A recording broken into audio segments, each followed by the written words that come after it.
क्या डांस कर रहा है तू? डोरा छुटका भाई भाई। Hello guys, welcome back to my channel. অনেকদিন পর তোমাদের জন্য একটা বড় ভিডিও নিয়ে এলাম। আমি যাচ্ছি পুরুলিয়ার পুরো ট্যুরটা তোমাদের সঙ্গে শেয়ার করছি। আশা করছি ভিডিওটা ভালো লাগবে। ভালো লেগে থাকলে লাইক শেয়ার সাবস্ক্রাইব করবে। তো প্রথমে আমরা বাস ধরে চলে গেলাম সোজা মানবাজার।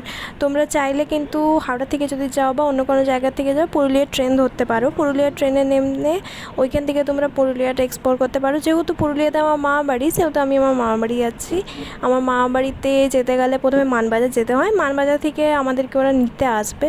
তো আমি সেইখান থেকে তারপরে তোমাদেরকে ভিডিওটা পুরো দেখাবো। কিন্তু জায়গাটা অসাধারণ। পুরুলিয়া জায়গা তোমরা এমনিতেই জানো খুবই সুন্দর।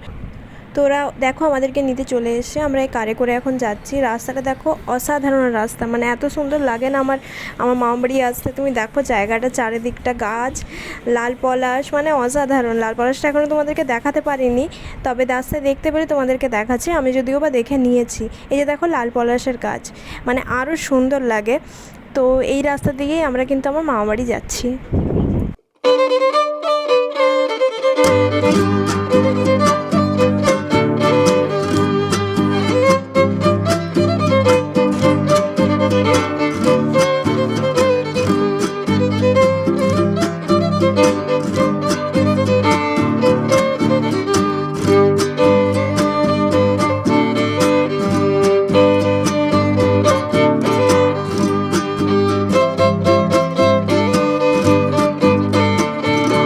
তো এইখানে দেখো গ্রামের কিন্তু হাট যেটা বসে সেটা এখানে বসছে। তার কারণে দেখতে পাচ্ছ রাস্তার দুধারে তোমরা জিনিসও দেখতে পাচ্ছ আর লোকেদের ভিড়টাও দেখতে পাচ্ছ। এখানে কিন্তু ওইরকম মল টল তো নেই।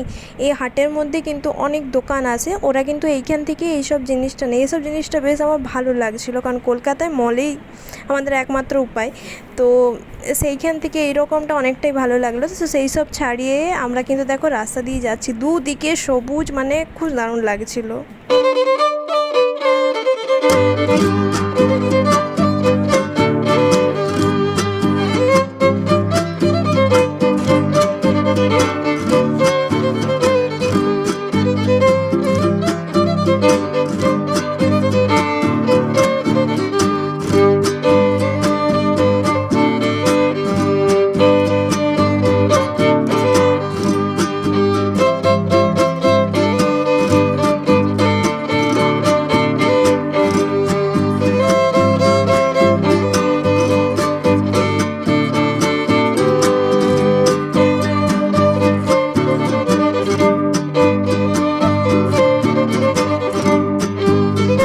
তোমাদের সাথে কথা বলতে বলতে আর মিষ্টি মিষ্টি গান শুনতে শুনতে আমরা কিন্তু আমাদের গ্রামে পৌঁছে গেছি, আমার মা বাড়িতে।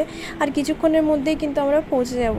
এই যে দেখো সামনে, এটা কিন্তু দুর্গা বাড়ি, ঠিক আছে? এখানে কিন্তু দুর্গা পুজো হয়। এখানে কিন্তু এরকমই হয়, মানে ওইখানে ক্লাব বানিয়ে বা এরকম প্যান্ডেল বানিয়ে হয় না, এখানে একটা ক্লাবই থাকে যেখানে তোমার এরকম পুজো হয়। তো এটা সেই মণ্ডপ, দুর্গা মণ্ডপ এখানে হয়। আর এটা সামনে তোমার কালী মন্দির। এখানে কালী মার প্রতিষ্ঠা নেই, পুজোর সময়, কালী পুজোর সময় প্রতিষ্ঠা করে মানে মূর্তি এনে পুজো করা হয়। এই যে আমার মামাবাড়ির রাস্তায় ঢুকে গেছে, আর কিছুক্ষণের মধ্যে আমি আমার মামাবাড়ি পৌঁছে যাবো। মানে এই জায়গাটা এত সুন্দর লাগে আমার এখনও, যে আমি ওয়েট করি যে আমি কখন আসতে পারবো। তো ফাইনালি আমি এসে গেছি। তোমাদেরকেও আমি এই জিনিসটা এক্সপ্লোর করাতে চাইছি যে কতটা ভালো লাগে। এই যে আমার মামাবাড়ি আমরা ঢুকে গেছি। হ্যাঁ, তো আসতে না আসতেই এরা লেগে গেছে আমার দাদুর সঙ্গে খেলা করতে। এই যে আমার দাদুর কোলেই দুজনে বসবে। এবার দাদা ভাইকে বলছে তুই আমার কোলে বসবি না, আমি একাই বসবো। ওই মেট্রোতে করে যাই আমরা, বেশিক্ষণ লাগে না। এই কেন অমনি করছিস? বসতে দে না, বসতে দে না রে ভাই। আমি কিন্তু ভিডিও করছি, আমি কিন্তু বাবাইকে পাঠিয়ে দেবো।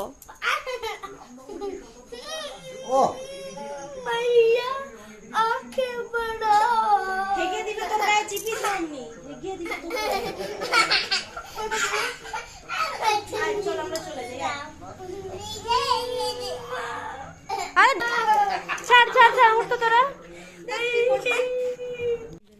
তুই এসব দেখতে থাকিস? হ্যাঁ, আমি দেখতে বসে আছি। দোলে যাচ্ছে। যেতে আবার ও পড়বে না, ওকে আমরা কেউ ওষুধ লাগিয়ে দেবো না। তো এইরকমভাবে সারাদিন এদের এরকম বদমাশি চলতে থাকে। আমার মামা বাড়ি তো এই বদমাশিটা কন্টিনিউ ওরা মেনটেন করে রেখেছিল, যেটা আমার খুব একটা বিরক্তকর লাগছিল না, কারণ ওখানে আমাকে খুব একটা দেখতে হচ্ছিল না। তো আমার ছেলে দেখো ওই দেখো দৌড় চলে গেছে আমার মামার কাছে। আমরা গাড়িতে যাবো আর যা তো জামা এই আমরা গাড়িতে যাচ্ছি, বাই বাই। দাদা ওই তো দাদা, এই দাদা তুই ছেড়ে ছেড়ে পালাচ্ছিস না? তো আমরা এখন এই রাস্তা ধরেই যাচ্ছি। আমাদের একটা এখানে কালী মন্দির আছে, খুবই জাগ্রত, সেইখানে ছোটোবেলায় অনেকবার যেতাম, আসলে প্রায় 2-3 দিন আমরা যেতামই, কিন্তু এখন আর খুব একটা যাওয়া হয় না। তো আজকে যাচ্ছি। এই হাঁসগুলোকে দেখো কি কিউট লাগছে, কলকাতায় কিন্তু এরকমভাবে দেখা যায় না। তো চলো এই রাস্তা দিয়ে যাচ্ছি। এই যে আমাদের এখানে একটা পুকুর, এইসব কিন্তু কলকাতায় সত্যি বলতে দেখা যায় না। যদি কেউ দেখতে পাও তো সেটা আলাদাই ব্যাপার, কিন্তু আমি তো দেখতে পাই না। তো এইসব জিনিসগুলো আমার খুব ভালো লাগে, খুব।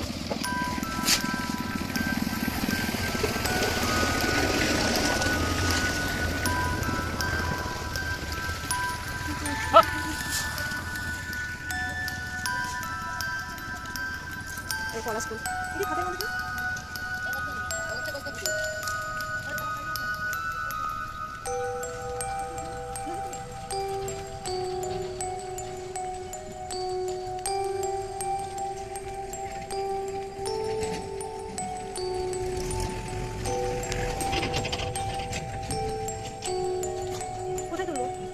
আরে বাপরে, মুখ বেরিয়েছে। সাইডে সবগুলো মুখ তুলে আসছে, এখান থেকে সরকারে যাওয়া যায় না।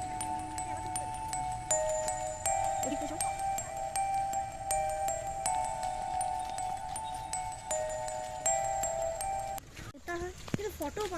তো গাইজ দেখো আমরা এখন রাস্তায় হাঁটছি, গ্রামের রাস্তায়। আমার এটা খুব প্রিয় জায়গা, আমার মা বাড়ি। ছোটোবেলায় প্রায় আসতাম, এখন আর আসা হয় না। তো তোমাদের সাথে এই ভিউটা আমি শেয়ার করছি, কত সুন্দরের ভিউ। এখনও কিন্তু এরকমই আছে, জানি না কতদিন থাকবে। এখন তো সব জায়গাতে বাড়ি ফ্ল্যাট হচ্ছে, বাট এই জায়গাটা এখনও স্টিল এমনিই আছে। তো এনজয় করো তোমরা আমার সাথে এই ভিউটা।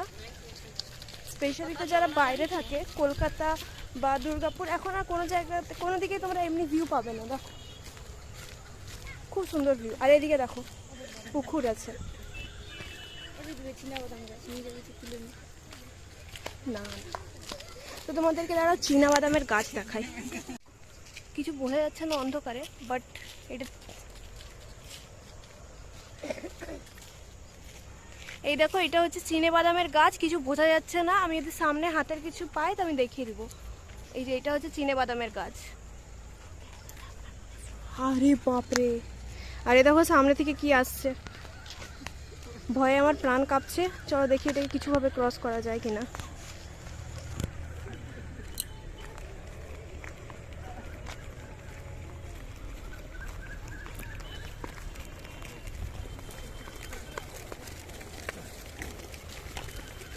আরে বাপরে, চলো।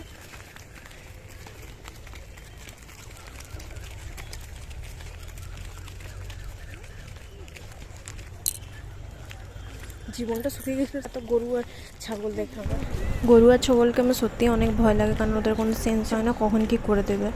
তবে যাই হোক, ওদেরকে পেরিয়ে চলে এসেছি। এই যে আমাদের মন্দির, যে মন্দিরের কথা বলছিলাম, চলো মন্দিরের উপরে যাই। মন্দিরটা একবারেই কিন্তু পাহাড়ের উপরে, এখান থেকে কিন্তু বোঝা যাচ্ছে না। সিঁড়ি দেওয়া আছে, অনেকগুলোই সিঁড়ি আছে।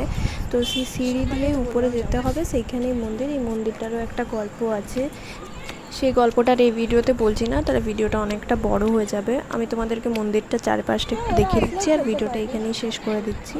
নেক্সট ভিডিওতে দেখা হচ্ছে, ততদিন ভালো থেকো, সুস্থ থেকো, টাটা, বাই।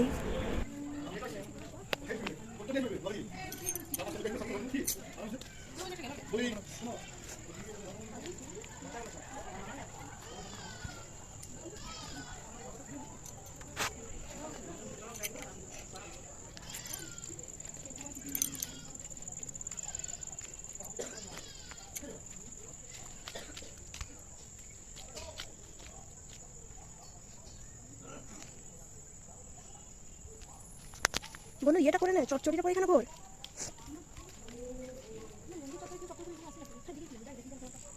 এখানে তো পুরো ময়লাতে ভর্তি। এই তো ফোনে ভালো আসছে, ওর তো এখানে পুরো কালো কালো আসছে।